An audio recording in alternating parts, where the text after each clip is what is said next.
Man-made fables rather than the truth of scriptures. Dr. Ntungo, Ntungo, tell your story. Dr. Ntungo, Ntungo, ask your question. Dr. Ntungo, poke our minds and cause us to think. Yeah, tell your story. Ask your question.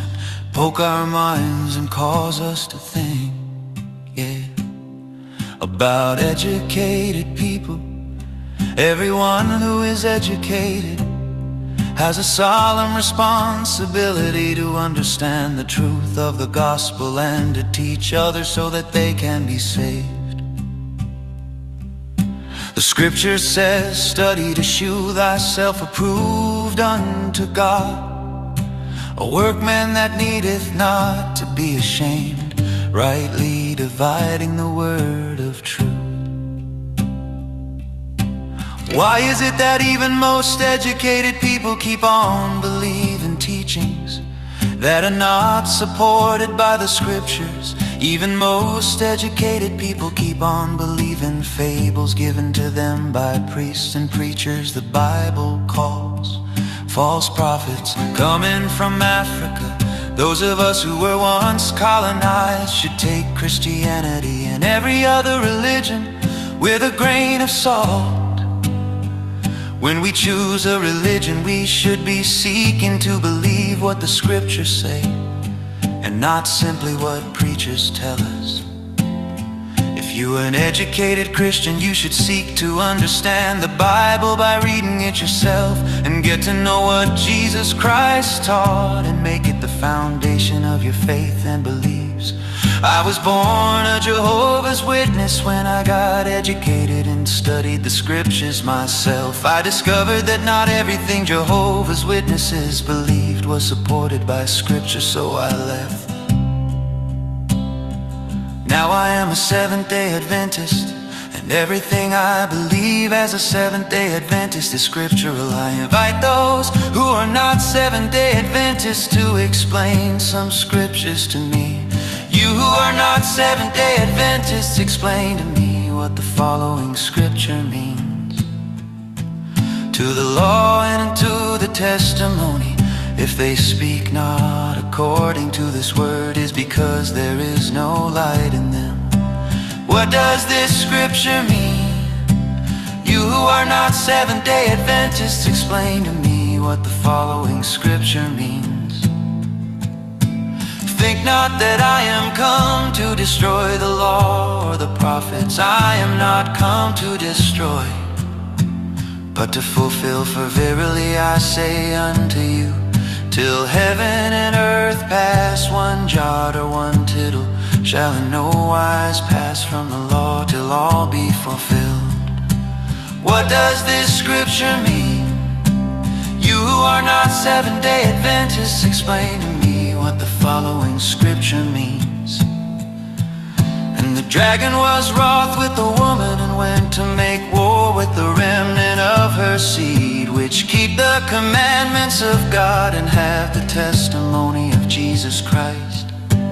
What does this scripture mean? You who are not Seventh-day Adventists, explain to me what the following scripture.